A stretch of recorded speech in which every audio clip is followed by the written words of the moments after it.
আমি এখানে দেখতে পাচ্ছি তুমি যে কোশ্চেনগুলো যে চ্যালেঞ্জ করেছো, যে অ্যান্সারগুলো চ্যালেঞ্জ করেছো, সেখানে তোমার সিরিয়াল নাম্বার হিসেবে পরপর আছে এবং অ্যাপ্লিকেশন আইডি থাকবে, রোল নাম্বার থাকবে, তোমার চ্যালেঞ্জ আইডি থাকবে, আর হচ্ছে কি তোমার পেমেন্ট স্ট্যাটাস ও রিসিপ্ট। ওকে, তো তুমি যদি না করে থাকো সেখানে দেখবে তোমার অপশন আছে পে নাও, তো সেখানে তোমাকে পেমেন্ট করতে হবে এবং এরপরে আছে চ্যালেঞ্জ ফর্ম। তুমি যে কোশ্চেনটা যে চ্যালেঞ্জ করেছো সেটাও কিন্তু তোমার আছে, সেখান থেকে তুমি ডাউনলোড করে নিতে পারো, অবজেকশন ফর্ম আছে একটা। ওকে, যে তুমি কোন কোশ্চেনটা চ্যালেঞ্জ করেছো।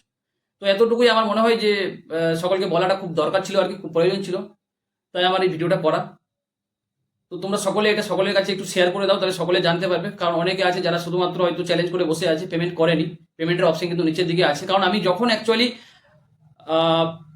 কোশ্চেনের অ্যান্সার চ্যালেঞ্জ করছি, আমার যখন ফাইনালি আপলোড হয়ে যাচ্ছে, আমরা হয়তো ভাবি যে আমাদের ফাইনালি হয়ে গেছে আর কি, আমি চ্যালেঞ্জ করে দিয়েছি যে ফাইল আপলোডেড সাকসেসফুলি হয়ে গেছে। ওকে, কিন্তু না, ড্যাশবোর্ডে যাওয়ার পরে আমরা দেখলাম যে নিচের দিকে তোমার application ID, roll number, challenge ID এবং পেমেন্ট স্ট্যাটাস আছে। ওকে, পেমেন্ট স্ট্যাটাসে যারা পেমেন্ট করেনি সেখানে পে নাও অপশন আছে, সেখানে গিয়ে তোমাকে পার কোশ্চেন 100 টাকা করে পেমেন্ট করতে হবে, তারপরে কিন্তু তোমার ফাইনাল অ্যান্সার কিটা চ্যালেঞ্জ হবে। ওকে, তো যারা ভাবছো যে সকলেই তো করছে, যদি অ্যান্সার ঠিক হয় তাহলে আমরা সকলে পাবো, সেটা না ভেবে আমার মনে হয় যে তোমার কাছে যদি সাফিসিয়েন্ট রেফারেন্স থাকে, অথেন্টিক রেফারেন্স থাকে, তাহলে তুমি ডেফিনেটলি চ্যালেঞ্জ করো।